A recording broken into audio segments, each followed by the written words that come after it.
Okay, welcome back everyone. So this is our second part of the session.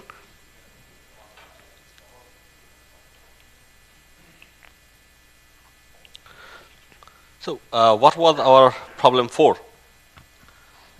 The returning traffic is not exiting the network efficiently. So what happens is the customer is connected to our AS number in different locations in Dhaka and London. The customer is also connected with another service provider called ASY in Dhaka. The customer is advertising all the same prefixes towards all upstreams from both the routers in London and Dhaka. The customer's Dhaka destined traffic from London router, that is from this router, is coming through customer's London router instead of upstream's Dhaka router. And the customer's London destined traffic from Dhaka router is coming through the customer's London router instead of the upstream's Dhaka router. And the customer actually cannot change the local preference because while it will change the local preference, what will happen is traffic, all the traffic of the internet will start going through this router. So what is the solution to this problem?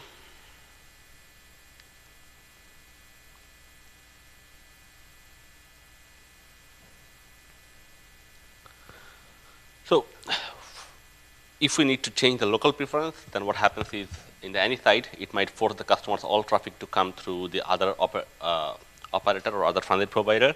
So, and what will happen is when we change the local preference in any side, it might result in AS10102's transit routes to win over the customer's route. So you cannot work with local preference here. So what you need to change is the safest attribute to handle is MED or the multi-exit discriminator. So what happens with MED is the lower the metric value, the more preferable the route is. MED is, I think, the fifth attribute value of BGP, which actually is used as a BGP path attribute for choosing the best route in BGP routing table. Although different vendors have bit different implementation of MED, I think one of the exception is with BARD and FRR, because in other vendors they use it as a floating point value, so it's a 4-byte AS number, but whereas in BARD and FRR I think they use it as int value or integer value, so which limits the number of maximum number of highest number of MED value. So what we can do is on our upstream router, what we do is while the customer is advertising their prefixes, and if they start announcing their prefixes with a community value of 10102:4000 with some specific prefixes, then what we do is we change the metric to 0. And if the community is not there, there is no community of 10102:4000, then we do nothing and we pass the prefix. So how the customer is actually going to set this in their router? So there is actually a different prefix list which are being originated from the London router. Then there are some prefix lists which are being originated from Dhaka router. So from their London router, when they are actually originating the prefix, which is the prefix list is in London, the prefix list matches the prefixes from London, we the customer actually sets a community value of 10102:4000. And for the rest of the prefixes that originated from Dhaka, the IP prefix is Dhaka, it just matches and it just does nothing. It doesn't change any community, set any community value or advertise with any extra BGP communities. So what happens is all the routes that originated from London router, it gets advertised to 10102 to London router. And where actually we have set to change the metric value to 0, that is giving it a higher preferences over any prefix it receives from its Dhaka router. So for London router, we are using the London prefixes to be reset the MED value, whereas for Dhaka router, we are actually just changing the sequence from the Dhaka router. If the prefix list actually matches Dhaka, only then actually we are setting the community to 10102:4000 to reset the value to 0. But when the route map rest of the prefix that originated from London, those are actually being advertised to the upstream with no community value, so the MED value will not be reset.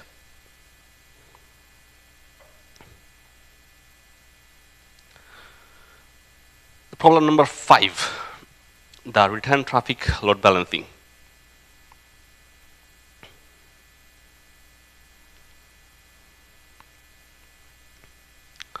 So what happens with the problem number 5 is the customer is connected with two different service providers. That is, one is 10102 and one is 6453. So 6453 or Tata Communication is actually a tier 1 provider, whereas 10102 is not. So as the customer has direct connectivity with both the AS6453, the customer doesn't want its Asia Pacific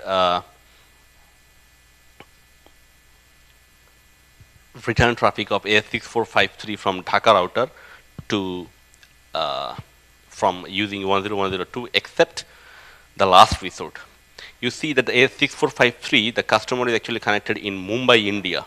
So that means that they have actually got the best routes of Asia Pacific region from Mumbai, India rather than 10102, because 10102 is not connected in Mumbai, India of the service provider except in Singapore. So the customer actually has a direct connectivity with the tier 1 provider. So the Asia Pacific routes of AS6453 has the best route through this link rather than Dhaka and Singapore.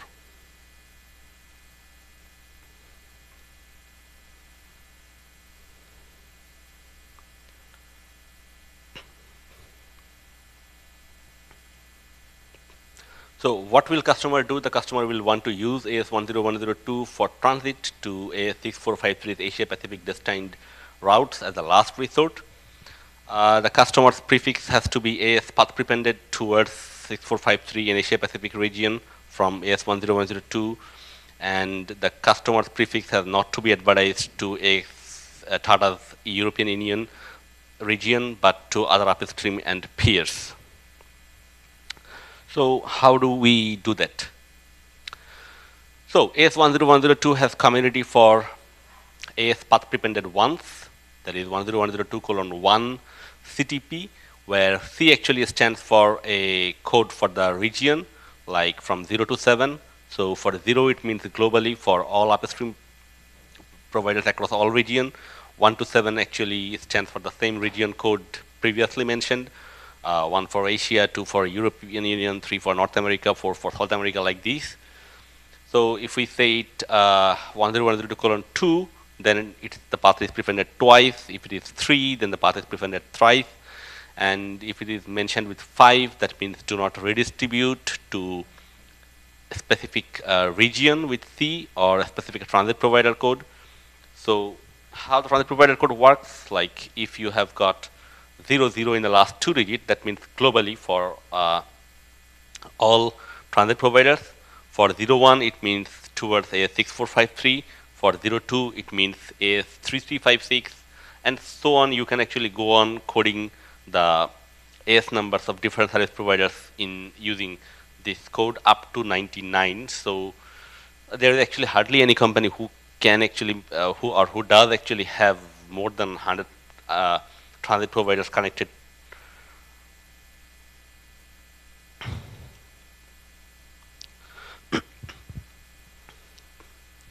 So what we are doing here is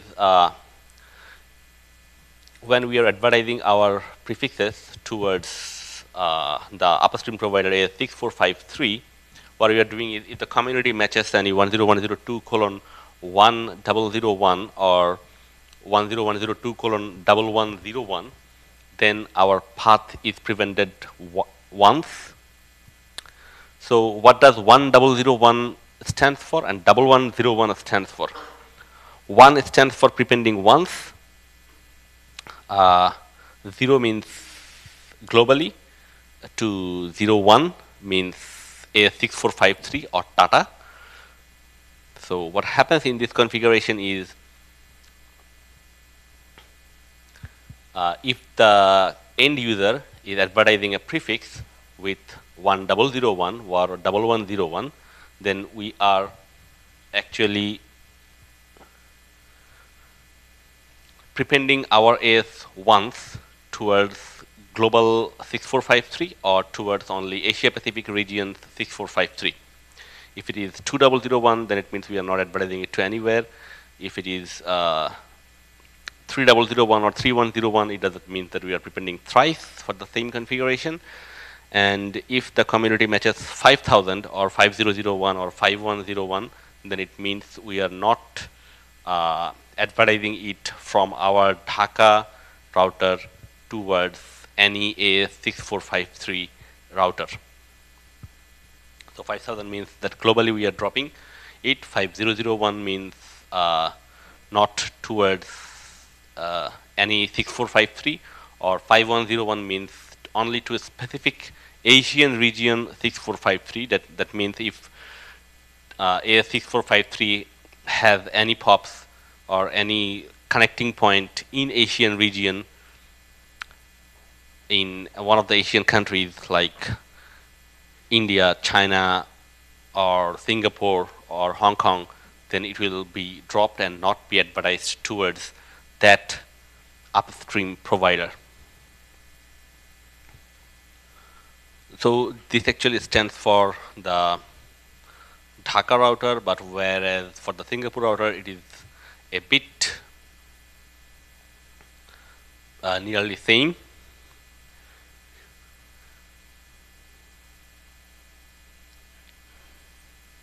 Because Dhaka and Singapore, both of them are actually within the Asian region. But here is a change in the London router.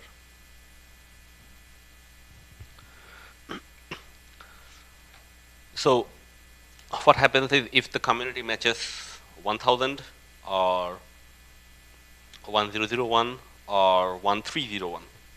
So 1000 means prepended once towards globally and to all AS numbers. 1001 1001 means prepending once globally towards AS6453 only, and for 1301 it means towards European upstream providers only.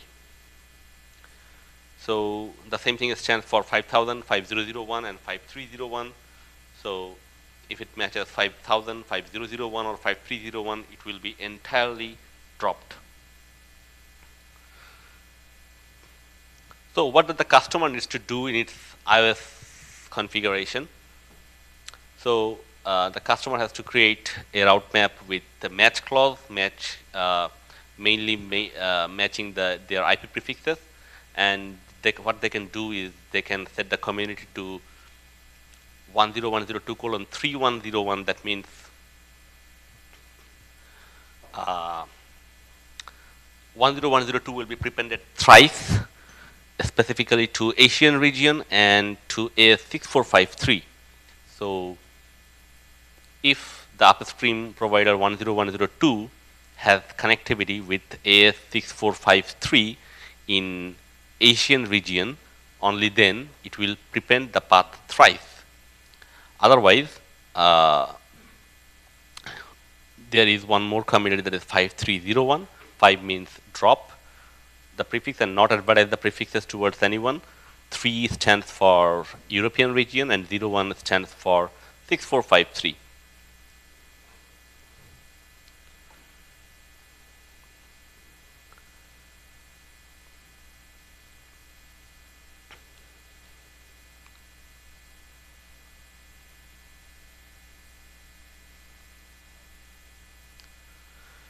So now we have a remotely triggered black hole route.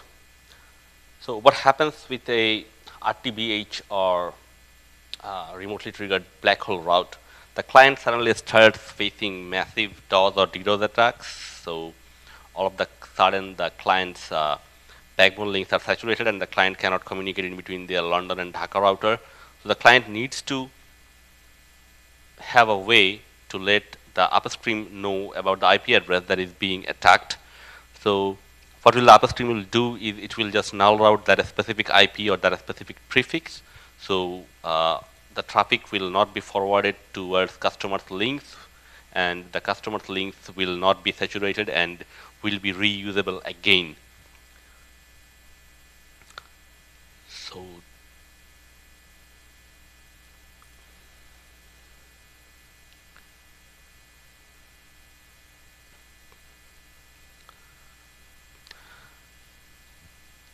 the customer is connected with 10102, and the AS10102 has a community for remotely triggering black hole route, that is 10102:0. I know it's a bit difficult to see from the behind. So what happens is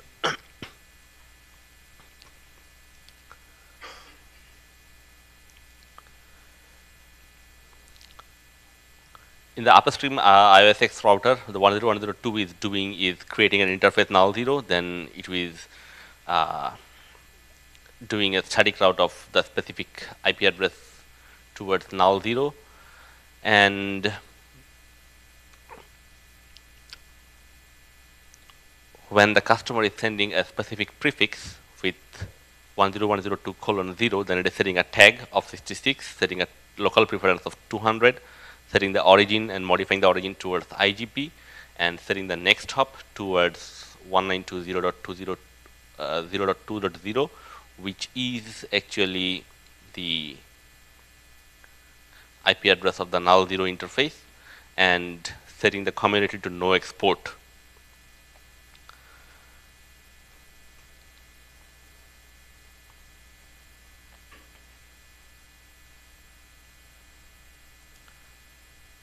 While doing it to the outbound traffic, it is just setting the same thing, the set origin of IGP, and changing a local preference of 200 and community of no export. And if it does not match the tag created here, the set tag 66 and tag equal to 66, then it is just dropping the traffic. So this is an example of the customer side. So the customer is trying to do, the customer's IP 10.10.10.10 is being attacked, and so he is creating a null route. Then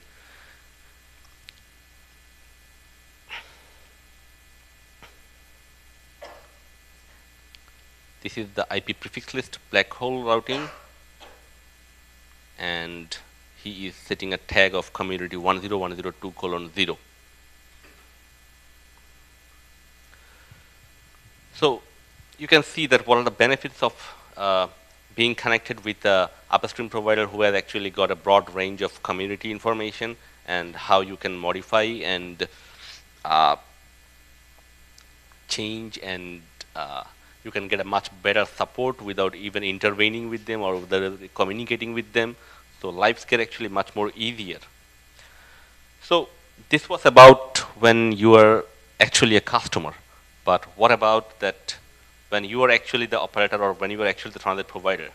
So you need to actually design your internal community, and what are the practical considerations you can have? So most routers are parse the BGP community as strings rather than a numerical value. So it is much more easier to parse using a regular expression, or normally called regex.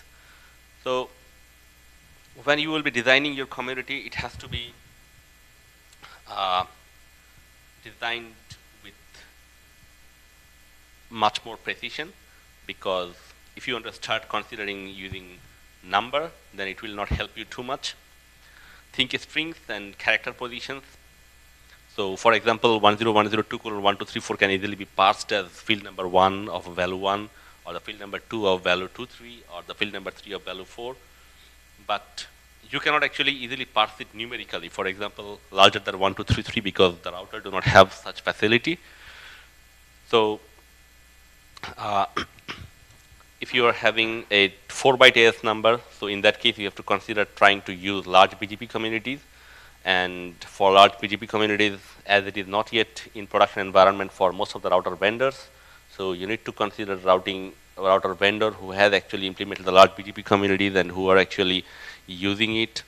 And if you do not have the vendors, you can also try to use some software-based routing platforms like BARD or FRR. The latest versions already have this feature. And one more thing is, like the BGP communities, they actually carry over across AS numbers and across providers. So let's say that you are connected with only 2 upstream providers who actually do not have any BGP community of their own, but let's say their upstream providers have the BGP community, and if your upstream provider just allows you to let your BGP communities get passed to those upstreams, then also you can actually use the BGP communities of their upstream provider.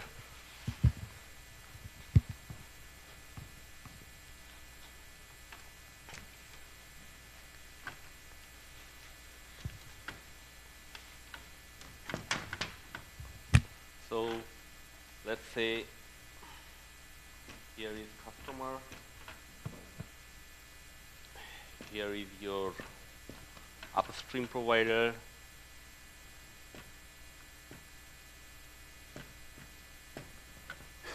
here is a tier 1 provider, here is a tier 2 provider.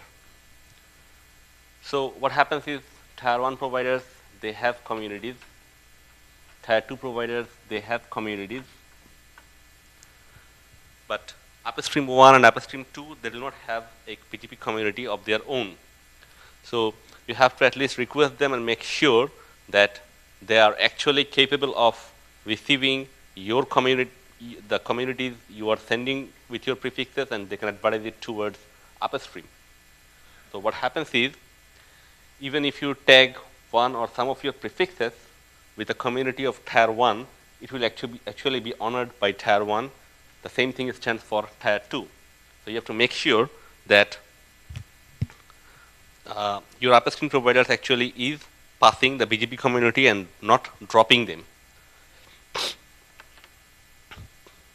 So that is actually the greatest part of BGP communities rather than any other path attributes.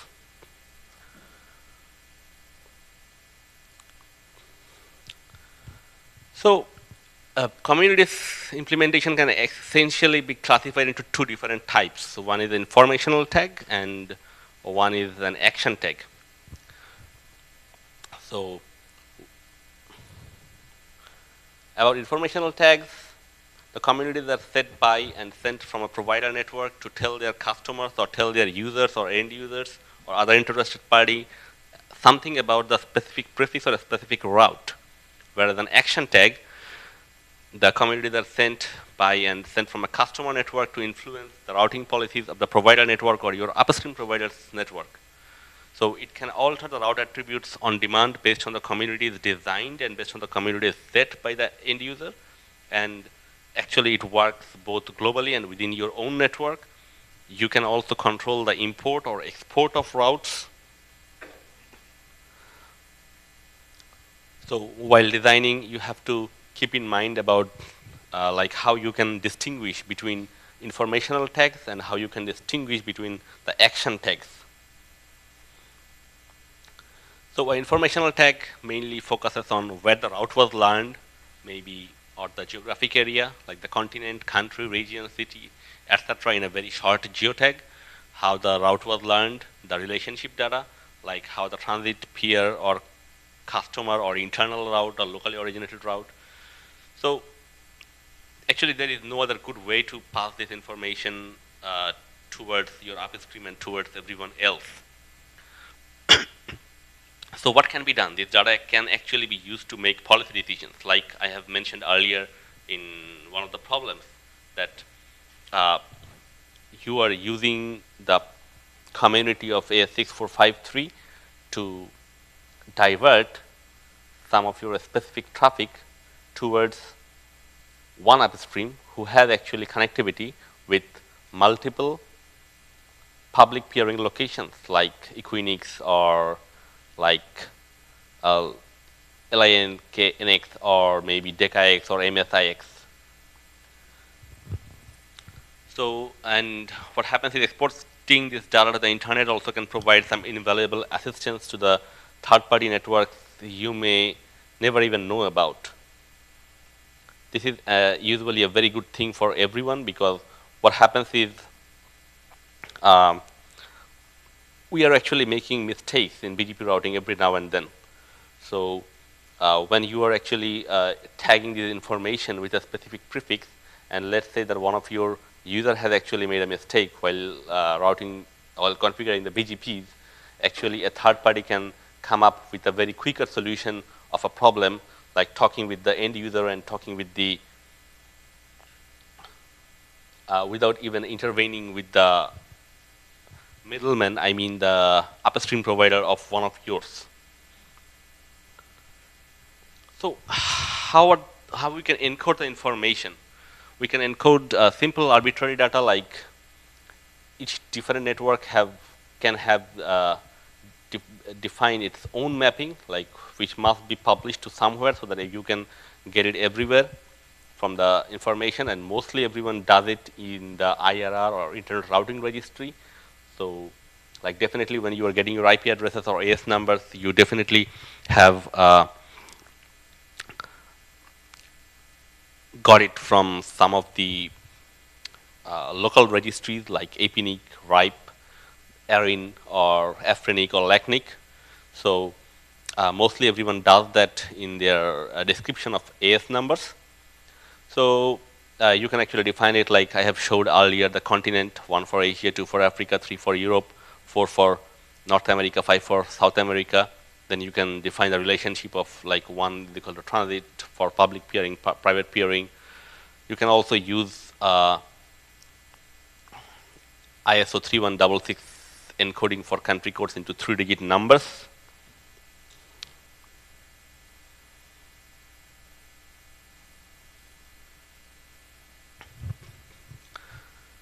So how can you provide this information? As always, the exact design decision actually depends on a specific network and footprint. Like, let's say if you are a provider only within Korea, you do not actually need to think globally, and if you do not have a plan to go outside of your country. But let's say you have a big vision and big dream, and someday you want to be a tier 1 provider. So in that case, actually, you should start thinking from now and plan accordingly. Because networks in only a few major cities may want to focus on enumerating their codes within those cities in a short list, not too big list. Networks in a great number of cities may want to focus on regional aggregation specific to those scope only. And you have to plan for the future, and you must have a big vision, because once you have described and designed your communities and you have distributed it among the users, actually it is not a very good idea to change it afterwards, because you never know that which users have actually read that document, they have implemented or redesigned their network or added some community, because it might have adverse effects on the whole routing table from that specific user or maybe within your location too.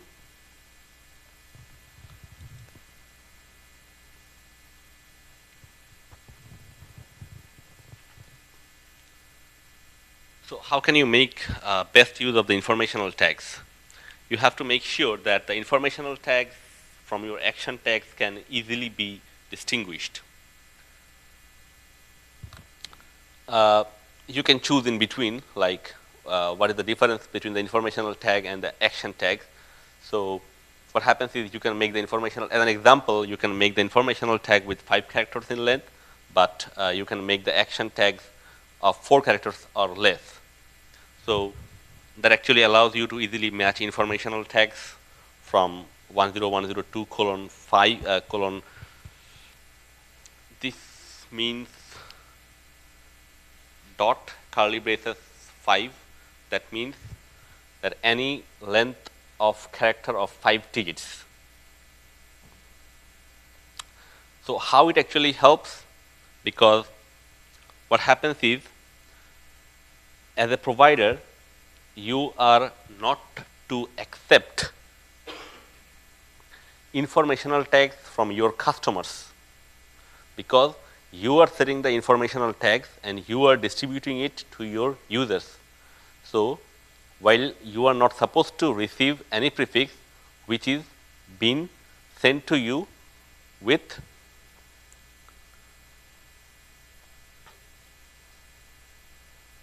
five characters. So you have to filter out the communities from the neighbors, because no one is allowed to send you informational tags.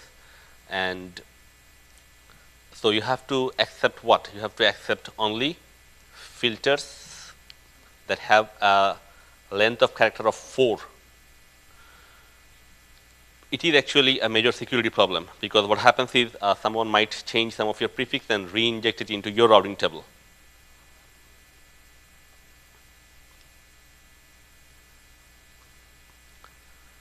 So here is an example of what can be done. So 10102:T, T stands for, this is the 5-digit informational tags. So T stands for type of relationship. It can be either customer route, it might be either a transit route, it might be a public peering or private peering route. C stands for a continent code, the CC stands for a country code, and P stands for a pop code.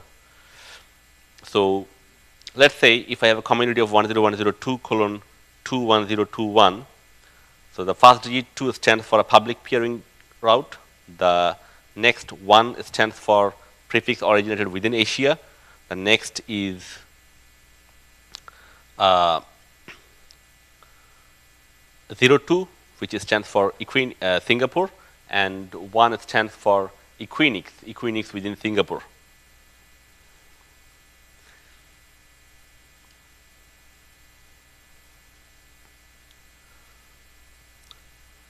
So as mentioned earlier, let's say 1, 2, 3, 4, 5. 1 stands for transit, 2 stands for public peer, 3 stands for private peer, 4 is customer, 5 is internal. Then you can have the other 4 digits of X, Y, Y, P. So how can the X be defined?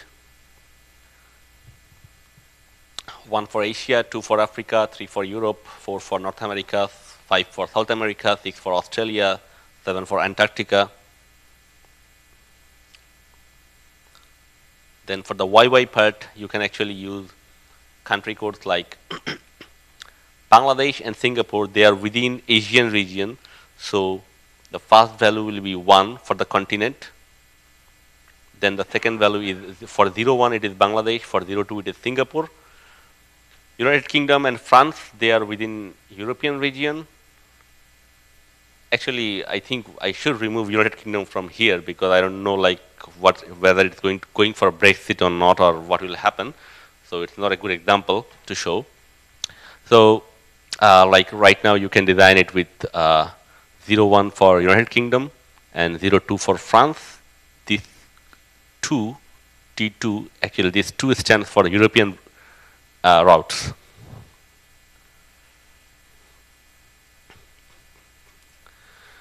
Then the POP definitions. So 101 stands for Dhaka, Bangladesh, and it's the central NOC here. 021, it is the Singapore global switch. So 102 stands for Singapore, and the number 1 from here is global switch within Singapore. 1022, that stands for 102 is for Singapore and 2 is for Equinix. The same thing for London, like 2011. So 201 stands for European United Kingdom, and 1 stands for Telehouse North. For North America, it is 301, which stands for United States, and the code last one, numeric 1, stands for Telex.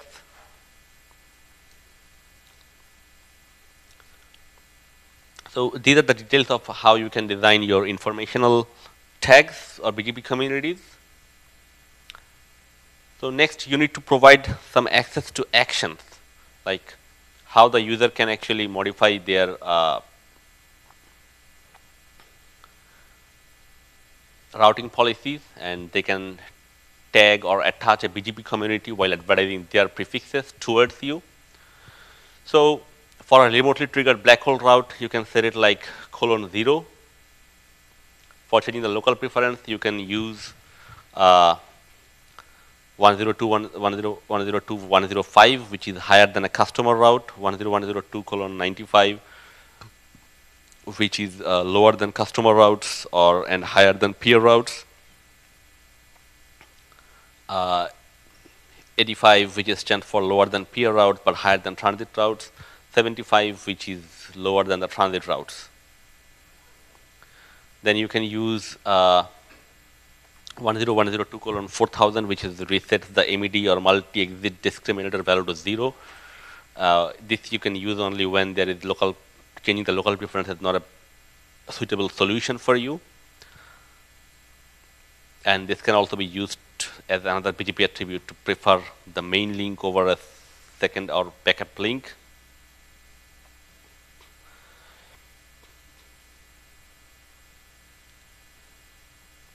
Then you can use the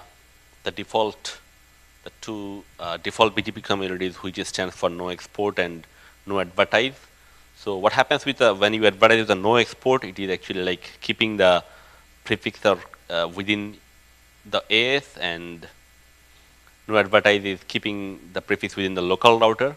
So even if you have multiple local IBGP route peerings or local EBGP or EBGP peerings, the prefix will never be advertised towards any, and it will be kept within the local router. And when you set no export, it will be kept within only IBGP links and not go through or pass through on EBGP peerings. So you can define it as 101.102:5000 or :6000.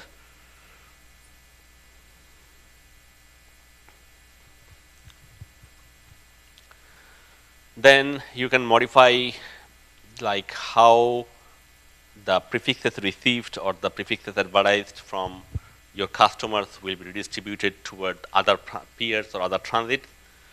You can use 5 not to redistribute or transit provider with peering AS number codes.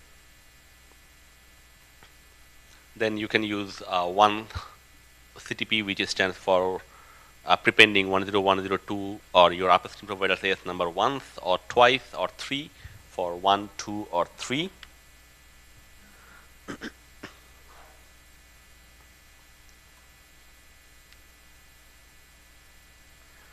So in this example, there is called the CTP. So the CTP stands like this here. C stands for regional continent, the same thing, 0 for globally, 1 to 7 as mentioned in continents in previous. The transit provider codes, so it's a bit different. So for 00, it will be globally for any other provider. So when you are actually mentioning 5000, what happens is it applies no export towards properly, exactly, no export. But what happens is when you use 5001, what will happen is it will not advertise its prefixes towards only AS6453 for 02 for 3356 for 03 to Cogent for 04 to Bharti Airtel.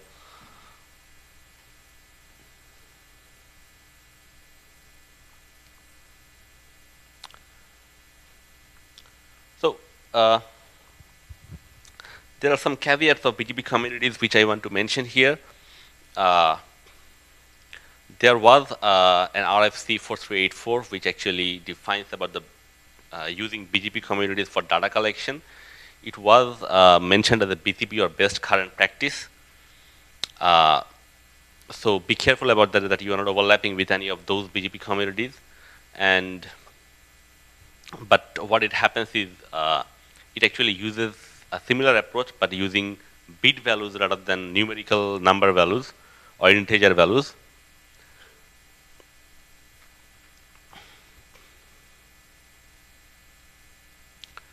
And for community matching, we have to consider numerical value rather than strings, because only iOS XR and Junos actually supports matching numerical community ranges.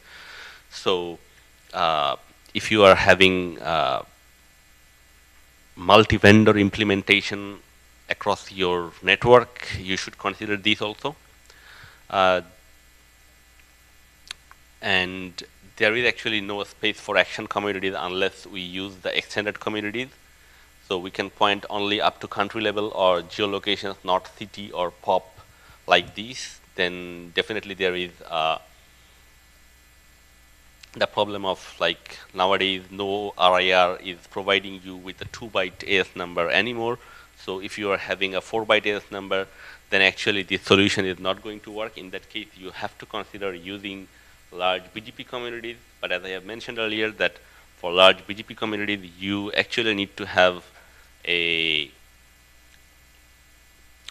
router or router's operating system that actually supports large BGP communities. Because so far I know that Cisco iOS has actually no exact date, like when they have a plan to implement it, although they have implemented in their high-end routers in Cisco iOS XR and routers running iOS XC. Juniper also has added to their latest 17.7 or 8 version. But the other, most of the software-based routing platforms like BARD, FRR, they actually have implemented this in their routing platforms. I think OpenBGPD, then Extreme Networks, Nokia, they also have added support, but it's not too much far from now. It has been done recently.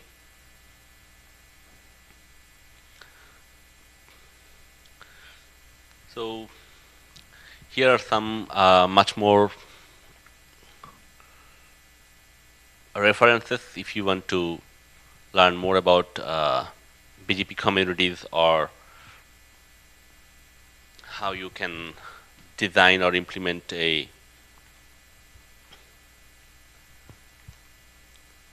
community for using within your network, or if you're designing for upstream provider, or if you're planning to design one for your own network, you can use this. If you have a very big network, designing a proper BGP community should be very much helpful for you.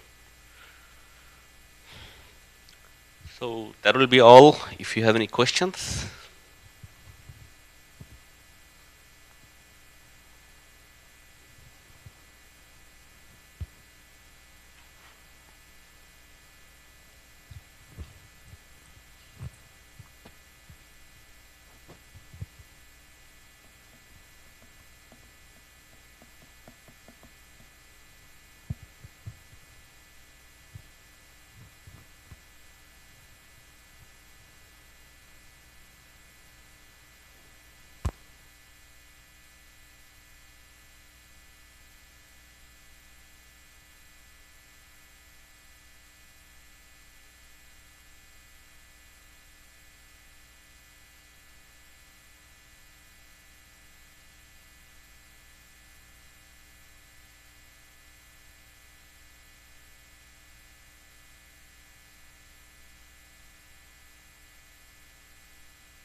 Okay, thank you everyone for being here. And this slide will be available shortly from the website. You can download it from there, and if you have any questions, you can ask me now, and I'll be available for the next 4 or 5 days. So if you need to ask anything over, you can definitely get in touch with me. Thank you all.